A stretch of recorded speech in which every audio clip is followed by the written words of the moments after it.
Most people think they understand democracy. I love democracy. They think democracy is always a good thing, and either you simply have it, or you don't. But democracy is actually a little more complicated than that. There are healthy democracies and unhealthy democracies, with the whole spectrum in between. And there are a ton of threats that can weaken a democracy or bring the whole system crumbling down. In storytelling, we often see democratic governments that are nothing more than bureaucratic blobs of boring. If there is a threat, it's just a lot of red tape, or maybe one corrupt guy.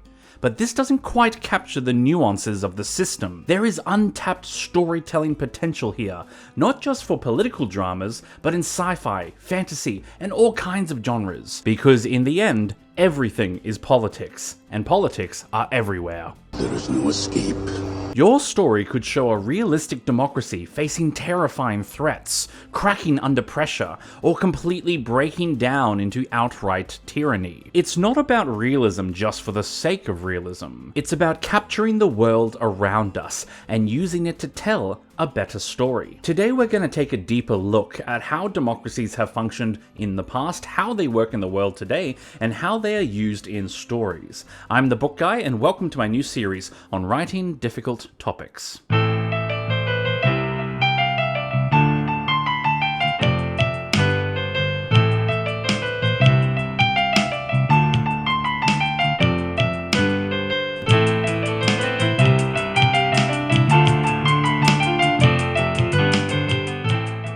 Our three fictional examples today will actually avoid political dramas since they're an obvious example of democracy. Instead, we'll be discussing Parks and Rec, the Star Wars prequels, and V for Vendetta, so minor spoilers for those. But before we explain how to use democracy in a story, we need to make sure everyone actually understands what a democracy is supposed to be.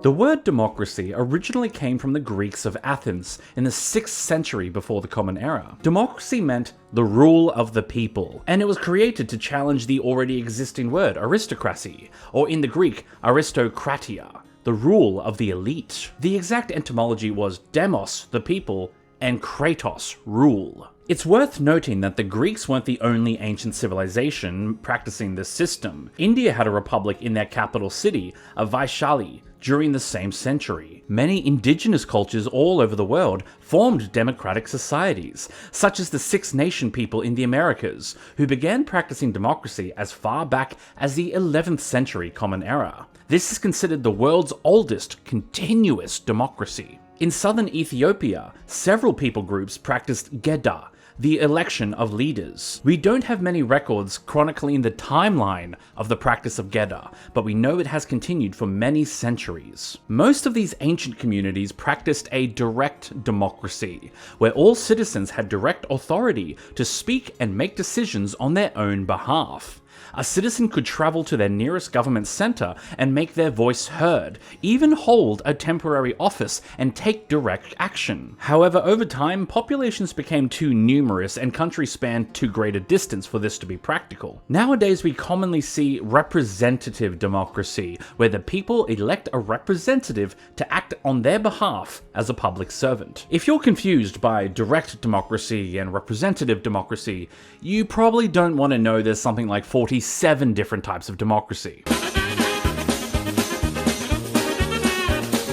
But all democracy strives, in theory, to achieve the same thing, to give all citizens the right to choose their own leaders, which in turn ensures their personal liberty. You see, democracy is not simply the existence of an election, it's the form of government that allows people to hold the power and therefore protect their human rights. You cannot have one without the other. Political commentators will often identify the same three principles as indicators of a functioning democracy: political freedom, legal equality, and the rule of law. Political freedom means that every citizen can exercise certain rights, such as protest, freedom of speech, and self-autonomy. The economist Friedrich Hayek defined political freedom as freedom from obstacles, highlighting how many citizens can have their freedom limited by economic constraints or social discrimination, even within a democracy. Legal equality means that all people must be equally protected by the law. Elected officials have the same rights as the electing population, not more rights or fewer. The United Nations state this principle in the Universal Declaration of Human Rights. All are equal before the law and are entitled without any discrimination to equal protection of the law. This is a fundamental requirement of any legitimate democracy. And finally, the rule of law means that all people and institutions are subject to those laws. Whereas the previous point, legal equality, meant everyone is protected by the law, the rule of law is the opposite side of that scale, meaning everyone can be held accountable for breaking that law. This means that leaders are not above the law and they cannot bypass the law in their actions, no matter how official those actions may be. So these three things come together to create liberty. And while democracy can be complex and nuanced, the actual definition is surprisingly simple: liberty and elections. That's how you define a democracy. Liberty and elections. This sounds like the bare minimum, doesn't it? Well, it may surprise you to know that this bare minimum is actually the relatively rare gold standard in the world today. It's surprisingly difficult to judge if a country practices true democracy, for the simple reason that many countries lie about it. It's hard to quantify the true quality of a country's government from the outside. So as far as we can tell, about 50% of the countries in the world are considered a democracy in some form or another. However, only a mere 15% of countries in the world are considered true democracies, according to the Democracy Index. How do researchers come up with this number? Well, classifying a democracy is a little complex, so to make it simple today, we're going to use two different models, designed by two different research groups. The easy mode will be the political systems model, and hard mode will be the democracy index model. We'll take a look at both to help you understand how the quality of democracies is measured. First, we'll be looking at political systems from the regimes of the world data created and researched by political scientists at the VDEM Institute from the University of Gothenburg in Sweden. In this model, democracy is treated as a simple binary, meaning it's either a yes or a no, you have democracy, or you don't have democracy. Therefore, this data classifies all political systems into one of four categories: liberal democracy, electoral democracy, electoral autocracy, and closed autocracy. Let's go through each one as we look at the map of the real world to see examples. A liberal democracy is where the citizens hold the power and they have individual liberty. This is largely because of those three principles we talked about earlier: political freedom, legal equality, and rule of law. People can vote and have personal rights in a liberal democracy. And again, while this should be the bare minimum, it's actually the gold standard. An electoral democracy is where the citizens hold the power, however some of their liberties are compromised. Maybe certain minorities are barred from voting, or people face harassment or discrimination for associating with a certain political party, or leaders can circumnavigate the rule of law due to corruption, etc. An electoral autocracy is where there is technically an election, but the people do not really hold the power. The ruling elite do. Hence why it's called an autocracy. This is a democracy in name only, where the ruling elite can limit the election candidates, suppress free speech, or even commit outright election fraud to make sure the result they want is guaranteed. This naturally leads to a lower rate of civil liberties and permits human rights violations. And finally, a closed autocracy. This is where the ruling elite are in charge for life and you cannot vote them out of power. I'm your king.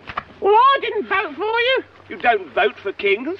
A closed autocracy can be a dictatorship or a monarchy, or even a political party that cannot be removed from power, at least not through legal means.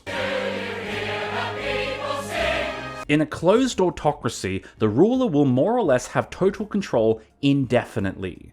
We also see very little personal freedoms and the possibility of widespread human rights violations. So this is the first piece of writing advice for you.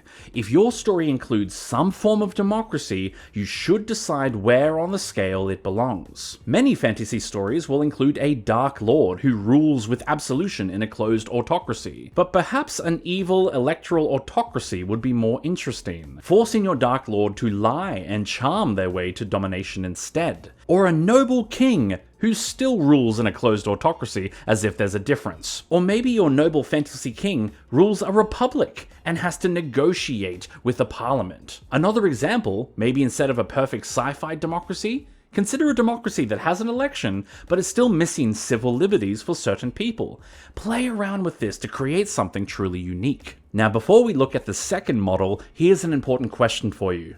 Who did democracy first? Many of you will naturally assume that America started this whole thing with their first election in 1796. But in fact, our data from the VDEM Institute considers American democracy to have been a mere electoral autocracy for the first 120 years. They had elections, but the ruling elite still held the power to shape those elections.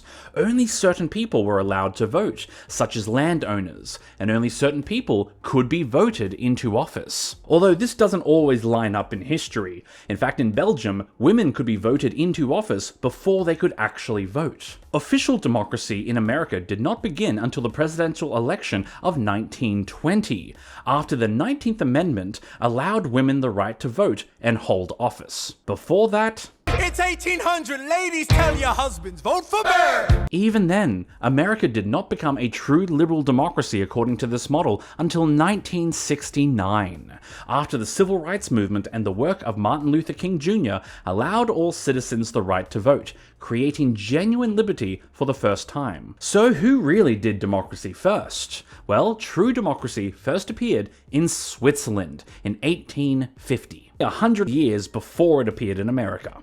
Give me this, always next year. The second country to achieve a liberal democracy was my own country, Australia, in 1858. Although it is worth clarifying that Australia allowed Indigenous to vote, but only if they were citizens. Then the system made it bloody difficult for them to become citizens. And when they did start becoming citizens en masse, they just removed their rights, so it wasn't perfect. But to summarize what we've learned here, democracy is more than simply holding an election. That election has to be legitimate, where every vote is weighed the same, where any citizen can be voted into office, where the uber wealthy and powerful do not dictate the needs of the country, and where the people have genuine options to vote for instead of merely the illusion of choice. But now that you understand democracy on easy mode, let's move on to the more complex stuff. Now we'll look at a slightly different model, the Democracy Index. This data comes from the Economist Intelligence Unit, which also publishes the Economist newspaper, a source of independent journalism. In this model, most importantly, democracy is not considered a binary. Instead, it is graded by a much more sophisticated system. Each country is given a score, depending on the health of its democracy. This model ranks countries as full democracies, flawed democracies, hybrid regimes, and authoritarian regimes. And to save time, I'm simply going to display their definitions here. This model also uses a different methodology for scoring, with a more extensive questioning process, with 60 different measuring quantifiers in 5 different categories, which I'll just display again here, briefly. But all of that is to say, this is what the data shows. So looking at the sophisticated grading system of the Democracy Index, you will see 2 significant differences to the previous model. First, many of you will notice immediately that the United States is marked as a flawed democracy. This change occurred in 2016, and while you may assume it was because of a certain individual who came to power at that time, in fact the American democracy had been weakening for decades. The major factor that caused this was the public losing trust in their government. This meant that Americans could not have a true representative who they believed would advocate for their rights, since they had lost faith in their leaders. A second major difference in the Democracy Index model is Russia. Where previously it was an electoral autocracy, here it has scored much worse and is listed as an outright authoritarian regime. The reason for this is much more complicated than I expected, and I don't have time to go into it. Let me summarize and say that Russian elections are heavily manipulated, the government controls the media, and civil liberties are widely suppressed. In short, their elections are relatively meaningless. I encourage you to look into this to understand it better. There is a great article in the Journal of Democracy, Why Russia's Democracy Never Began, if you're interested in a long, depressing but informative read. Now let's look at the extreme ends of the democracy index. The lowest scored country in the world today is Afghanistan. Ever since the Taliban seized power again in 2021, this country scores literally 0 in the column of civil liberties. On the flip side, which country do you think has the best democracy in the world? Well, in third place is Sweden, with a score of 9.39. In second place, New Zealand with 9.61. And the best in the world is Norway, with a near perfect score of 9.81.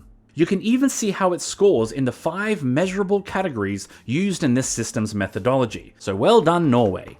Give me this. You always next year. My country of Australia has a score of 8.85, the 11th highest scoring democracy in the world. So we're doing pretty well overall, even though there's still plenty of room for improvement. But we're going to come back to this and look at Australian democracy later. There's one important thing to remember. No data like this is going to be truly perfect and objective. For example, there will always be a gap between the legislation in theory and how it's used in practice. Both of the models we've discussed today openly acknowledge that they may not be perfect, but that's totally normal when it comes to scientific practices. Remember when you're looking at data like this, to always note the differences between certainties and likelihoods. Still, for today's purposes, it should give you a clear idea of where to start with writing a realistic democracy. But now that we have a decent understanding of how democracy works, we'll finally discuss our fictional examples for the day to show how a realistic democracy can make a story great. Parks and Rec may be a comedy show with some very over-the-top caricature characters. Yet Parks and Rec frequently wrote fantastic examples of government, business, and a whole range of life lessons. It even offers a glimpse of democracy and some of the common challenges it faces. In the Season 4 episode, The Debate, 5 electoral candidates have a comedy-heavy debate on politics. Leslie Knope is the clear choice for the viewing audience, because we know she's smart, hard-working, and the only one with relevant job experience. Now, because the show is a comedy, the other 4 candidates are exaggerations that are very clearly not right for the job. But because it's a smart comedy, these 4 characters actually depict very realistic and common threats to democracy. Because let's face it, there are always threats to democracy. People sometimes think that these threats are a sign that democracy is fundamentally flawed. I've said it before and I'll say it again. Democracy simply doesn't work. But many of these threats can actually be overcome if they are correctly identified and understood. Let's look at a few from Parks and Rec. First, there's the gun enthusiast. While this guy is obviously over the top, Once again, people. Grenade launcher. he's also a local businessman who sells guns. Many of you know me as the man who sells you your guns at the Gunbelievable Gun Emporium. This is someone who's only going into government as a way to make money, by making decisions that will make their business and their products more valuable. The show revisits this idea later in seasons 5 and 6 with Councilman Jeremy Jam, the long-running antagonist who also only holds office to make himself money as a local dentist. In Season 6, Jam opposes putting fluoride in the water to protect people's teeth, simply because he's a dentist and he makes money off people's teeth problems. Fluoride, chemical, tiny genitals, misinformation, panic, death. This shows the common problem of people only going into power for their personal gain. Our next debate character is Brandy Max, the adult film star. She has some great government innuendos. I know what it's like to be the only woman in a room full of men. Now, I'm not here to mock sex workers, since sex work is real work, but I think we can agree she's unqualified for a government office. She represents someone who is well-meaning and gets into office with good intentions, but has no real idea what they're doing. There's the animal enthusiast. I believe animals are as important as people. This guy cares so much about just one topic, to the exclusion of all else. He has severe tunnel vision about something that only matters to him. A true government representative should be a public servant who represents all people across all issues. Yet most sinister of all is Bobby Newport. Bobby Newport's never had a real job in his life. This guy is sweet and soft-hearted. He may seem harmless when we watch him deliver a bunch of pithy nothing statements. I'm against crime, and I'm not ashamed to admit it. But what's actually sinister is how he wields his significant wealth and influence to threaten people into voting for him, saying that if he loses the election, his family will move the local Sweetums factory to Mexico and put thousands of people out of work. This exemplifies corporations and the uber wealthy holding the democratic process hostage unless they get what they want. It's oligarchy. Hey, Editor Kronk here. I should clarify one thing before someone freaks out in the comments. Technically, if a rich person uses their money to control the government, that's called plutocracy.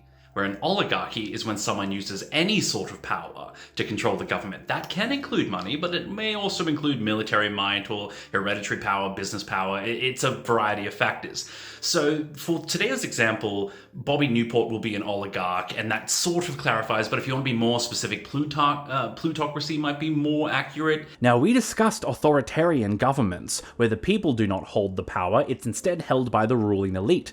This elite often includes oligarchy. Though for the record, it can also include monarchies, political dictators, religious leaders, and military leaders. Yet there are real-world examples of authoritarian governments that are comprised mostly of oligarchs and other rich people, such as Rhodesia, Liberia, and South Africa during the apartheid. There is also a strong oligarch presence in Russia. After the Soviet Union collapsed in 1991, much of the country's assets were privatized by businessmen whose wealth skyrocketed in the decades since.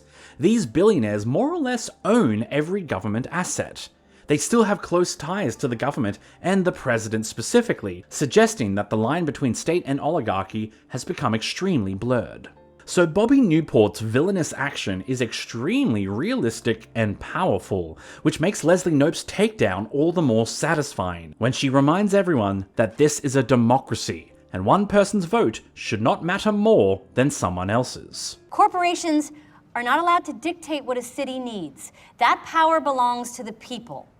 Bobby Newport and his daddy would like you to think it belongs to them. This scene is all the more brilliant because the democracy is realistic. It's not just a blob of boring. The story has real power to hit the viewer at the core, to transcend the screen and speak about the world itself. That's the benefit of writing a realistic democracy. Still, let's go a little deeper and look at the dark side of democracy.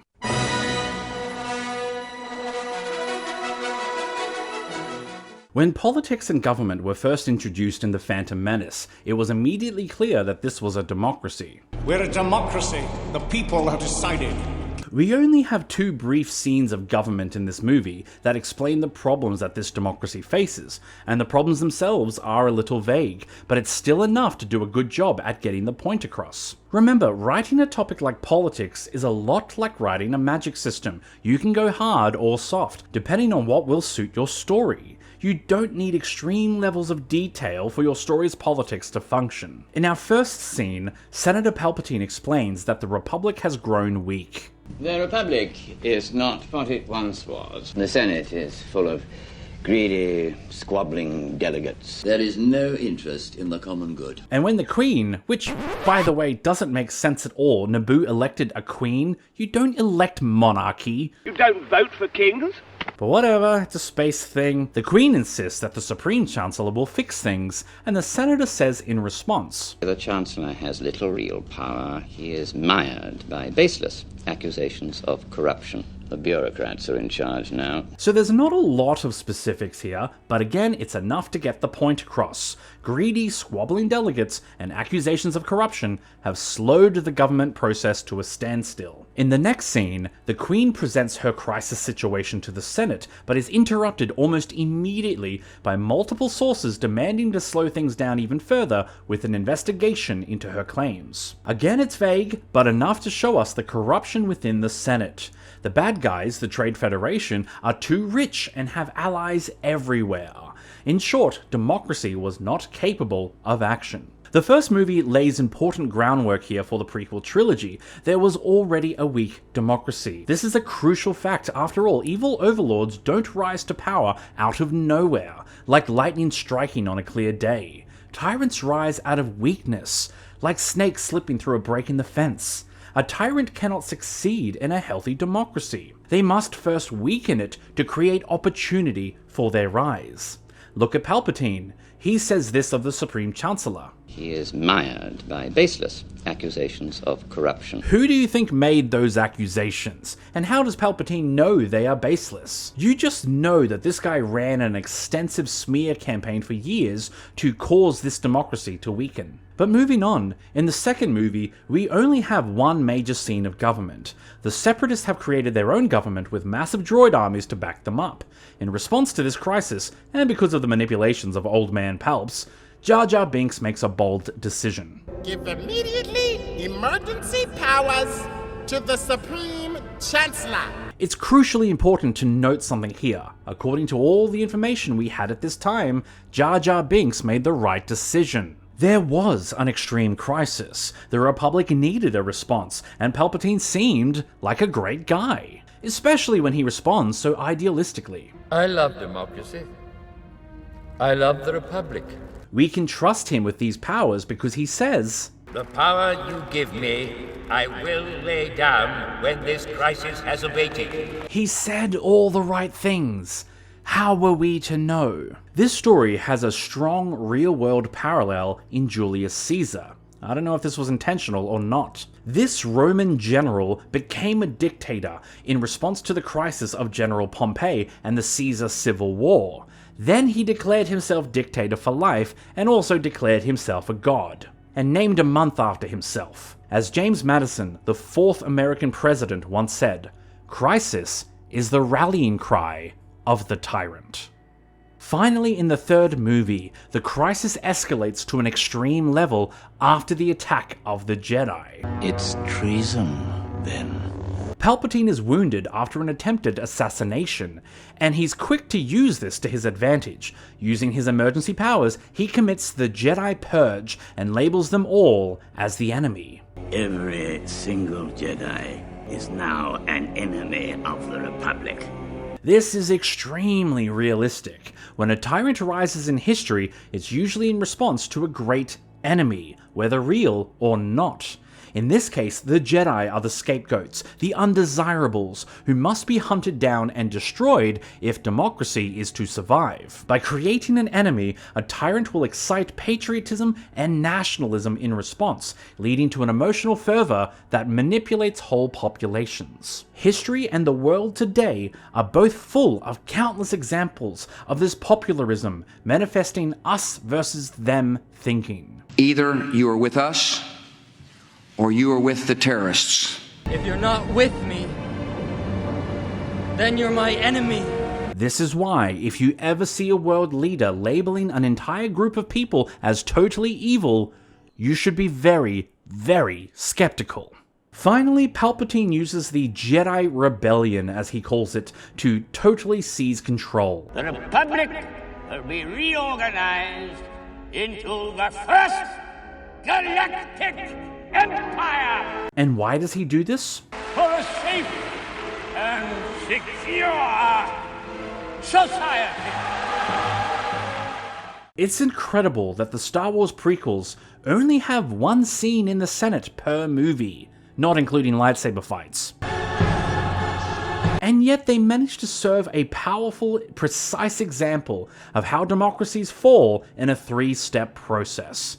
As Yoda would say, corruption leads to crisis, crisis leads to public enemies leads to a hostile government takeover. But there is perhaps one inaccuracy with the Star Wars prequels and Democracy. I think it's done for dramatic effect, but it's worth talking about anyway. The inaccuracy is that Palpatine is presented in the story as being more or less a genius, and that's not entirely realistic. There's a prevailing myth that shows up many times in history, that if someone becomes a super powerful dictator, it must be because they're very smart. They were genius enough to carve out a path to the top. This is especially common in fiction, with examples such as Emperor Palpatine, and in V for Vendetta with Chancellor Adam Sutler, which we'll discuss shortly. Both tyrants are extremely well-spoken, competent, and single-handedly the only man coming up with all of the strategies. Yet history teaches us something very different. If we look at several noteworthy tyrants in history, we see a reputation greatly exaggerated to the point of becoming entirely fabricated. If we look at the Emperor Napoleon, he had a reputation for military genius that persists to this day. After all, much of history is written by the victors. But many other historians argue that Napoleon's genius was an embellishment designed to intimidate his enemies, and of course motivate his own troops. If we look at the Napoleonic expansions into Russia, we see a campaign with multiple blunders, none clearer than the occupation of Moscow. French forces captured the capital city, which should have marked a decisive victory for France. Instead, they merely held the city for 36 days before running out of supplies and being forced to abandon it. This occupation features in the novel War and Peace, written some 50 years later. The author Leo Tolstoy writes multiple essays in that book, pointing out Napoleon's indecision and incompetence that led to this massive tactical failure. The Russians had destroyed much of Moscow before leaving it, using scorched earth tactics. When Napoleon arrived, he allowed widespread looting for over a month before admitting he simply did not have the supplies to remain in Moscow and retreating. Napoleon failed to keep supply lines in place, or even update them after the Moscow takeover, which should be a military commander's first priority. This rookie mistake led to a turn in the tide of the war. Tolstoy suggests Napoleon could have put the citizens to work, collected tax, or at least suppressed the riots.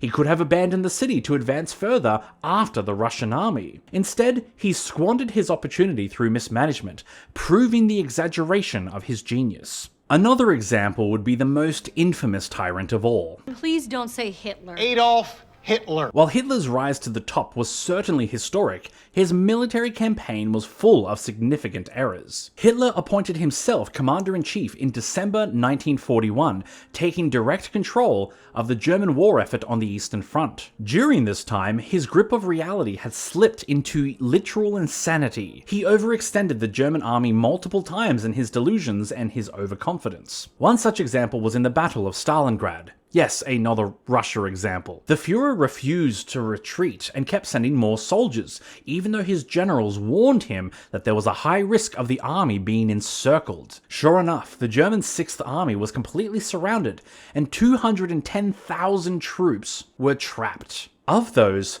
105,000 soldiers surrendered to the Russians and were taken prisoner. 35,000 were evacuated by a costly air rescue campaign, and over 60,000 of them died, not just in ongoing fighting, but through disease and starvation. This significant military blunder did not shake Hitler's belief in his own infallibility, and he continued making overconfident decisions up until the end. There are many more examples of this type of thing in history, but why am I making this point? Because you need to understand that if someone rises to the top and destroys a democracy and sets themselves up as a tyrant, it's not because they were smart. They were never some unstoppable genius with a master plan. Tyrants rise to power not because of their superhuman genius, but because of their inhumane ruthlessness. They are savage, cruel, and willing to cross any moral line to get where they want. But most importantly, they are permitted to act this way because of an inactive, civilized population that cannot conceive of such barbarism and gives the tyrant the opportunity to take over. V for Vendetta says it best. How did this happen? Who's to blame? Well, certainly there are those who are more responsible than others. Truth be told, if you're looking for the guilty, you need only look into a mirror. Democracies don't fall because of tyrants. They fall because the people give their power to tyrants. So if you're writing a story about a crumbling democracy, you may enjoy writing a super genius dictator who rises to the top through their genius master plan. After all, geniuses make for some compelling stories. Yet perhaps a more accurate, nuanced take would show a dictator who is all bluster and grandiosity, blinding the population through smoke and mirrors, while a scared population give their freedom away willingly, out of ignorance and fear. Now that we've seen a democracy fall, what does it look like after a democracy has failed? Let's look at our third and final fictional example.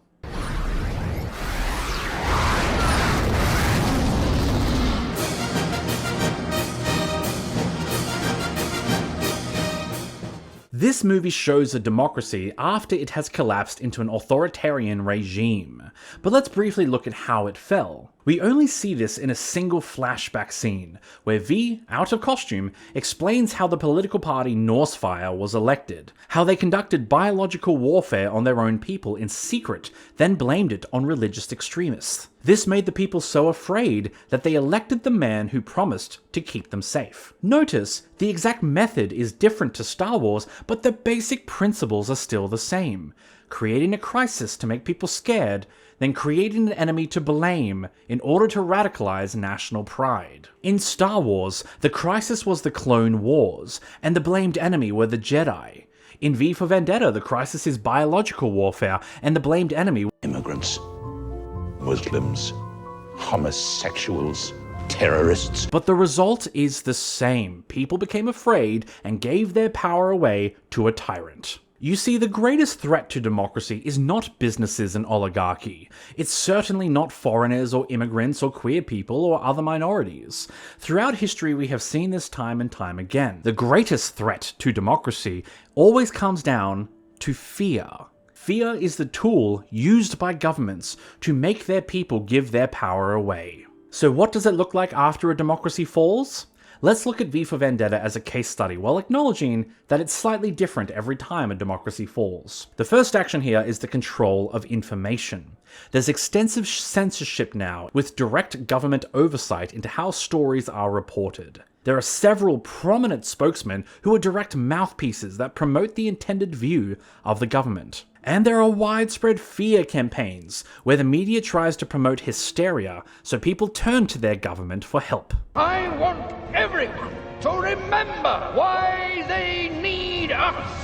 The next step is a breach of privacy. Surveillance vans travel the streets, listening into everyone's homes and recording data, spying on their own population so that they can figure out how best to manipulate their opinions. Then there's abductions, armed forces breaking into homes and seizing people without warning, all in the name of security and protection. These are the undesirables of society, the people who have been labeled the enemy, whether that label is truthful or not.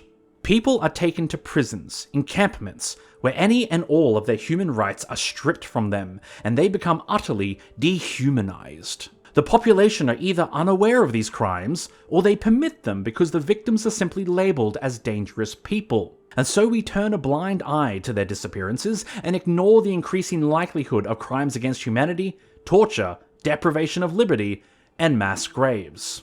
Democracy is the linchpin that keeps human rights in place. Remove democracy, and anything becomes possible.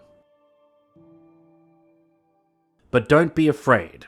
After all, fear is how we lose our democracy. Instead, I want to remind you why it's important to not be afraid. Because in a democracy, the people hold the power.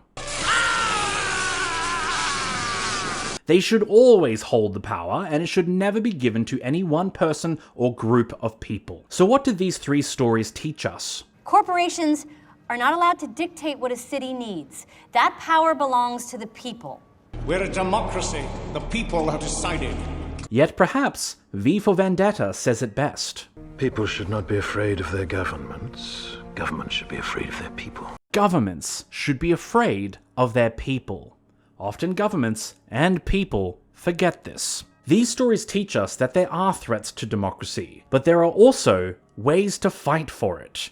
These are ultimately heroic stories. Leslie Knope fights against oligarchy and calls out corruption. Star Wars is all about hope and fighting for freedom. My allegiance is to the Republic, to democracy! V for Vendetta is about starting a revolution where the people rise up and take back their power. These stories also remind us that even mighty fascist empires rarely have a long lifespan. Systems based on fear reach a limit where the people do not tolerate it any further. Tyrants fall. So in dark times, especially then, always remember the wise words of Aragon. There is always hope. Of course, Aragon was a monarch, so I'm not sure if he's the best example. So let's finish this video on a slightly happier segment. What does a perfect democracy actually look like? Now, we do have Norway as the prime example, but if you'll indulge me, I'm actually going to use Australia as a case study, since as an Australian, I just know it better. Australia's overall democracy score is 8.85, but we have a perfect 10 at electoral processes, one of 17 countries that run flawless elections. What's so special about it? First, voting is not optional, it's mandatory. If you don't vote in an election, you have to give a good reason why or pay a fine. It's a small fine, but it's still annoying. While this obligation does produce some grumbling among the population, it also ensures that everyone gets a voice and uses that voice. Also, voting is easy. Elections are always held on weekends so everyone can attend. If you're unable to attend due to work or other responsibilities, you simply request a postal vote for free. And on election day, there are voting centers everywhere. Almost every school, hall, church, public building of any kind becomes a voting center. In my entire adult life, I've rarely had to travel for more than 5 minutes to find the nearest one, although it is very different in rural communities. Because there are so many places to vote, there's hardly any wait times. The longest it ever took me to vote was about 15 minutes. Best of all, there are barbecues. Almost every voting centre will have a barbecue where a local charity group or sports team will be raising funds for their causes. It's a great Australian tradition to cast your vote and grab a democracy sausage. It's such a staple that it featured in Bluey. And viewers thought it was a joke when they saw it, but it's a real thing. There's even an app where you can locate and rate your local democracy sausage and leave reviews. I even found out while making this video that there's even a democracy sausage podcast. But another strength of our electoral process is that our electorates are drawn in a fair and unbiased way. In other countries, the lines are often drawn unfairly, often clumping minority groups together while giving wealthy communities more seats, or giving lower population areas the same number of seats as high population areas, a process known as gerrymandering. In Australia, these lines are simply by population. Hence why large areas of rural Australia who have low population don't inexplicably have more seats. But perhaps most importantly, we have multiple parties. Now it's true, we do have two major parties, the Conservative Liberal National Coalition and the centrist/progressive Labour Party. Yeah, hi, me again. So I mentioned the coalition between two parties, the Liberals and the Nationals. Yeah. That coalition's been in place since 1949. Would you believe they broke up this week? Like literally just between when I recorded this episode and when I'm editing it. I swear the bastards did it just to vex me. But we have a range of minor parties and independents who actually get voted into government. How does this happen? Through a system called preferential voting. When you vote in Australia, you don't just vote once. You actually number all of the candidates in your order of preference. Your first choice is number 1, but if they don't get enough votes, your vote isn't wasted. It gets transferred at full value to your second choice. This means if you want to vote Conservative, you can put the 3 Conservative options first. That way, even if your favourite party doesn't win, your vote is still going to the Conservative end of the political spectrum. This allows more accurate voting and gives more power to the people, and it means minor parties actually have a chance. In our most recent 2025 federal election, out of 150 total seats in Parliament, 12 went to minor parties and independents. While that may seem like a small number, it's enough to ensure that one party does not hold total power. Let me explain why that's important. Let's say Senator Bob presents a plan to give $10 million to education. In many countries, all of Bob's friends would vote yes to this plan automatically because they're in a party and they're in a team and that's just how it works. But if Bob's party doesn't hold total power, he actually has to work to convince people of his $10 million plan. Now, critics will say that this slows down government, but in reality, it makes government more efficient. What if Senator Bob just pulled the number $10 million out of thin air? What if a bit of research and testing would show that education actually needs precisely $56 million? Wouldn't it be better to test the policy first, scrutinize it, and make sure it works before voting to make it law? Otherwise, you'll have to wait for the policy to try and fail, and then start the re-evaluation process all over again. As builders like to say, better to measure twice and cut once. There's one other exciting fact about Australian democracy. There is a limit to how much a person can donate to a political party. In America, it is expected that literally billions of dollars will be donated to election campaigns to increase marketing and advertisement. But this allows for elections to be bought by the wealthy, and it incentivizes politicians to offer favors in exchange for donations. This allows too much possibility for corruption. In Australia, the limit for an individual donation is $50,000 in 1 year, which means Australian billionaires cannot simply buy elections. But Australia is not perfect. We have a great electoral process, yes, but there are always threats to any democracy. And as an educational example, Australia's big threat is the mining companies, who have been trying to influence politics for decades, specifically to block the switch to renewable energies. They may not be able to donate money directly to the party of their choice, but they find multiple sneaky ways around it, including starting their own parties. Two minor parties in Australia are simply the front for mining oligarchs. Miners, not miners. The Trumpet of Patriots Party, the obviously alt-right party, is fronted by Clive Palmer, the 6th richest person in Australia with a net worth of $3.9 billion. His party used scare tactics and blatant attacks on minorities and Indigenous Australians. In the same way, the party One Nation is led by Pauline Hanson, who is a close friend and confidant of Gina Rinehart, the single richest person in Australia, with a net worth of $29 billion. In the same way, this party uses fear-mongering and hysteria. They also blame minorities, the Indigenous, and immigrants for all of Australia's problems. In 2019, the Australian major Conservative Party won the election by a single seat. The mining oligarch Clive Palmer took credit for this, saying his $60 million of advertising for his party effectively smeared the opposition, Labor. He even said the goal was not for his party to win any seats, but to simply ensure the Labor Party did not. These two alt-right groups do not hold any elected power in Australia for now, but there are always people who vote for them. These wannabe tyrants lurk in the shadows like predators, waiting for weaknesses to appear in our democracy. So even if your story has a perfect democracy, you still need to include threats. But let's finish up this video and summarize what we have learned so far.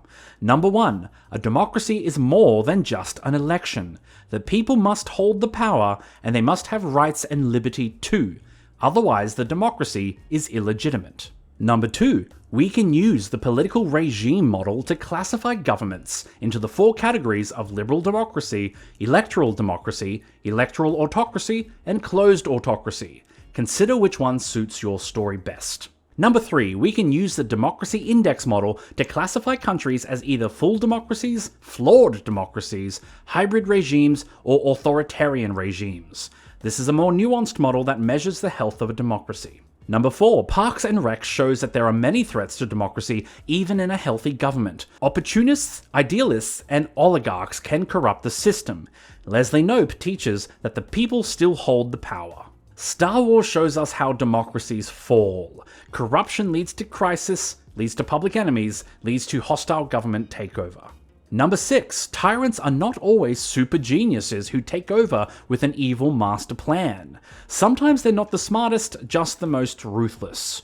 Also, tyrants only take over when the system is already weak and when people surrender their power to them out of fear and ignorance. Number 7, V for Vendetta teaches us that once democracy falls, the people may forfeit their rights and liberties, allowing for widespread crimes against humanity. But revolution is possible. And number 8, Australia teaches that good democracy is possible, yet even Australia has plenty of threats. Even perfect democracies need to be maintained and protected to ensure their continuation. There is one more topic that I have avoided throughout this video, and that is the effect that propaganda has on democracies. Unfortunately, propaganda is just a difficult writing topic on its own, so that will be my next video in this series. For now, I hope you've enjoyed learning about democracy, I hope it's inspired some writing ideas for your story, and I hope it's taught you about your rights as a citizen of democracy. Remember, people should not be afraid of their governments, governments should be afraid of their people. So use your democratic power responsibly and don't let anyone take it away.